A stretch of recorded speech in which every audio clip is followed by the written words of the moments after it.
And some people say that the Premiership has so many foreign players these days that the English players aren't going to be able to get up to that title flight.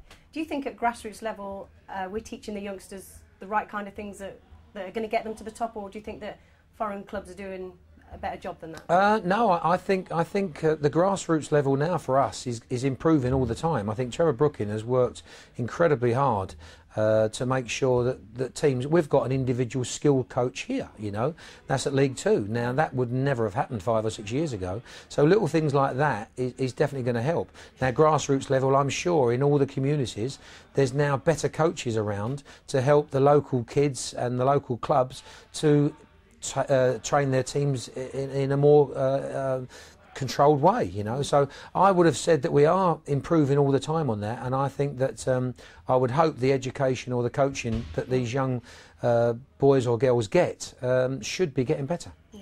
We've been round to Grassroots Football Live, been to see some great academies around the country and stuff, and they talk about some of the kids that come in at age 6, 7, 8, and do you think that may be too much pressure at that age to be...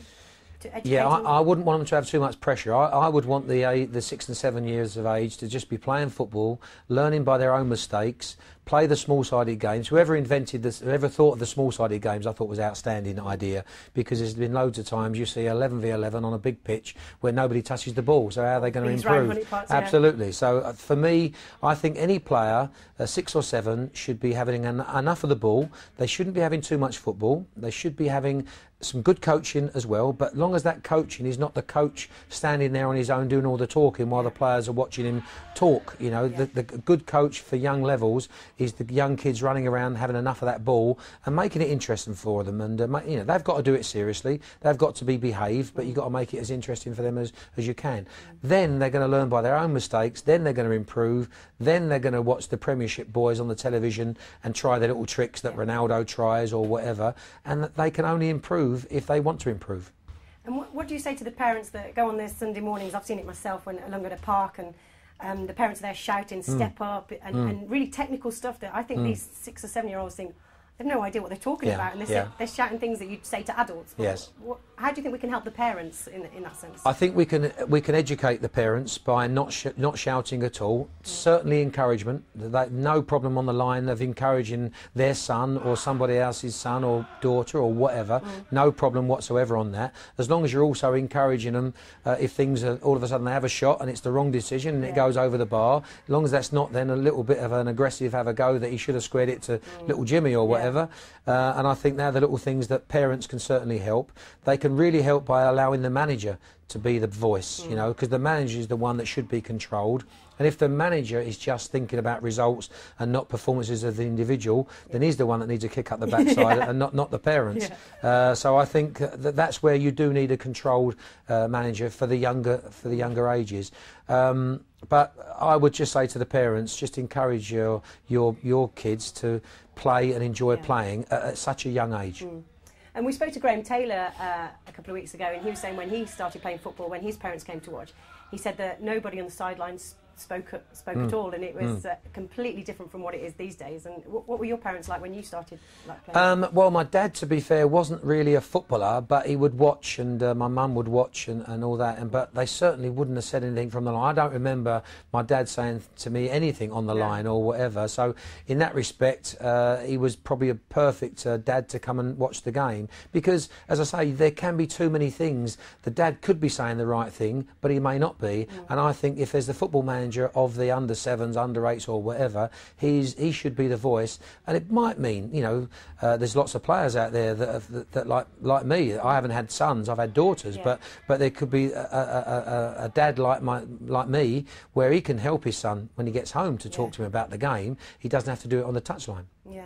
I know a lot of kids that have parents that drive them to these games. They're a taxi driver. Literally think they are taxi drivers on the way home, give them a little bit of chat, and these kids have gone on to be great footballers. Yes.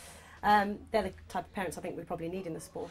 Well, when it's a young age, I must admit, I always say to young children that I think they should go to football clubs. Say, for instance, anybody's interested in coming to Wickham, I would say, come to us if you're close. For ones that are 2 hours away, and I know there's rules on that as well, but there is people that do travel a long way, and I don't think that's healthy, personally. I would say that the the local club, to me, should be the club these kids should go to. Now, if it means that eventually they're going to get signed up by Chelsea or whatever, they don't need to go there as a kid. To me, they can go there. They can go there when they've arrived, and they're going to be absolutely. They can learn their trade at the local club. There's a fair chance that the local club is a smaller club than your Chelseas and your Tottenhams and your Man U's, and you might get a bit more attention. Yeah, exactly. And there's been a lot of stuff in the press recently about Respect the Ref campaign, and particularly at grassroots level, where a lot of refs are leaving the game because of the abuse that they're getting from players and parents.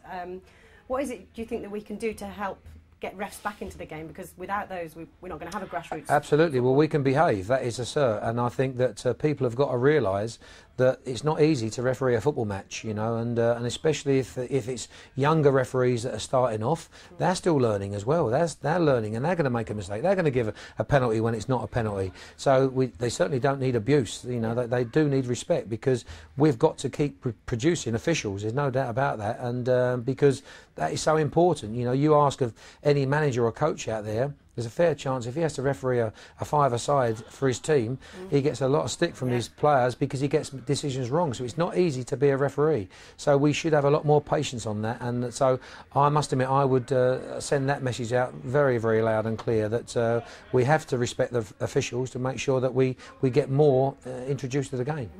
And do you think the pro players realise the effect that they're having at grassroots level, that their behaviour on...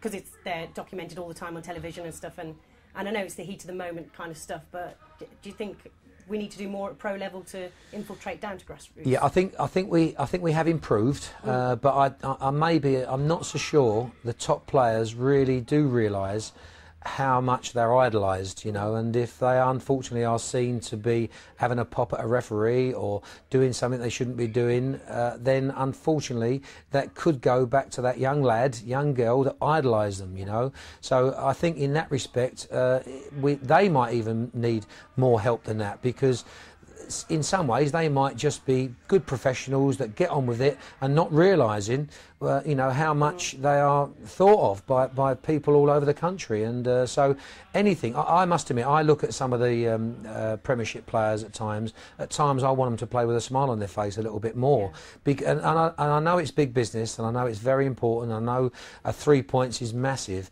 but I just think at times, to help us, and it might help them perform even better, if they play with a smile on their face, they might be more in control. I don't know. Yeah, maybe I sometimes think that the players forget themselves, that this is the game that they were brought up and loved and played just by kicking a ball in the street, and it's become too much of a job. Well, we all used to go around our mate's house. I remember when I started off, I used to drive my mates mad to say, come on, let's go and have a three-a-side over the local rec, you know, and I'm sure we played with a smile on our faces then. Jumpers for goalposts and all that. Absolutely. I used to drive my mum mad.